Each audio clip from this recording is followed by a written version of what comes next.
ദുബായിലെ air ഷോയ്ക്കിടെ Indian തേജസ് പോർ വിമാനം തകർന്നു വീണു. പൈലറ്റായിരുന്ന വിംഗ് കമാൻഡർ കൊല്ലപ്പെട്ടു. വ്യോമസേന അന്വേഷണം പ്രഖ്യാപിച്ചിട്ടുണ്ട്. അപകടത്തിൽ പ്രതിരോധ മന്ത്രി രാജ്നാഥ് സിംഗ് അനുശോചനം രേഖപ്പെടുത്തി.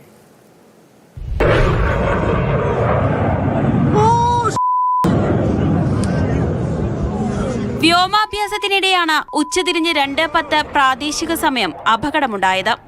ദുബായിലെ അൽ മക്തൂം വിമാനത്താവളത്തിന് സമീപം നടന്ന എയർ ഷോയിലെ 17ാമത്തെ ഇനമായിരുന്നു തേജസിന്റേത്.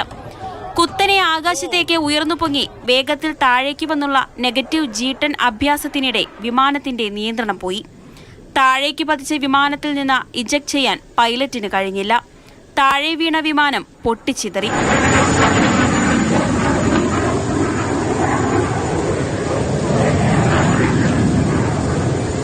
സാമൂഹ്യ മാധ്യമങ്ങളിൽ പ്രചരിച്ച വീഡിയോവിൽ പൈലറ്റ് ഇജക്ട് ചെയ്തതിന്റെ സൂചനയില്ല.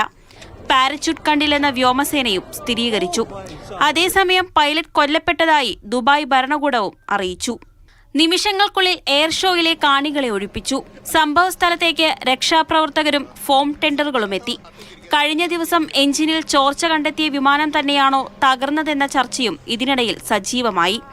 സാമൂഹ്യ മാധ്യമങ്ങളിൽ ഇന്നലെ പ്രചരിച്ച ഇതുമായി ബന്ധപ്പെട്ട ചിത്രം PIB ഔദ്യോഗികമായി നിഷേധിച്ചിരുന്നു.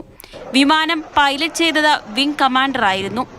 1500 മണിക്കൂർ പറക്കൽ പരിചയമുള്ള മുതിർന്ന ടെസ്റ്റ് പൈലറ്റാണ് കൊല്ലപ്പെട്ടത്. തമിഴ്നാട് സുലൂർ ആസ്ഥാനമായുള്ള സ്ക്വാഡ്രനിലെ വിമാനമാണ് തകർന്നത്. 2016 മുതൽ വ്യോമസേനയുടെ ഭാഗമാണ്. ദുബായ് എയർ ഷോയിലെ സൂര്യകിരൺ അഭ്യാസ പ്രകടനം സംഭവത്തെ തുടർന്ന് റദ്ദാക്കി. ചീഫ് ഓഫ് ഡിഫൻസ് സ്റ്റാഫും വ്യോമസേനാ മേധാവിയും അനുശോചിച്ചു. മാതൃഭൂമി ന്യൂസ്, ഡൽഹി.